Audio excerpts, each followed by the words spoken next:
అమ్మవారి అభిషేకం ప్రారంభమైందనుకోండి, కామాక్షి అభిషేకం ఒక అద్భుతం. ఎందుకని అంటే మీకు అప్పటి వరకు ఒకలా కనపడుతుంది కామాక్షి. పసుపు నీళ్లు పోస్తారు ఆవిడ మీద.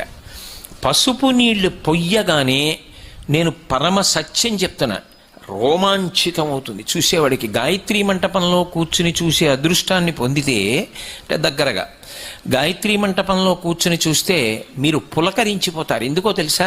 పక పక పక పక నవ్వడం స్పష్టంగా కనపడుతుంది. అప్పటి వరకు కనపడదు.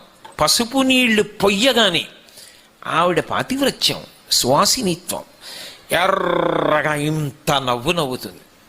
అసలు నేను మీతో ఒక సత్యం చెప్తున్నాను, ఆవిడ ఇప్పటికీ కళ్ళు తిప్పుతుంది. ఎందరో పెద్దలు ఆవిడ కళ్ళు తిప్పుతూ ఉండగా అనుభవించిన వాళ్ళు ఉన్నారు. ఇప్పటికీ తిప్పుతుంది ఆవిడ. 2 గుడ్లు తిరుగుతాయి, తిరుగుతూ దర్శనమిస్తుంది.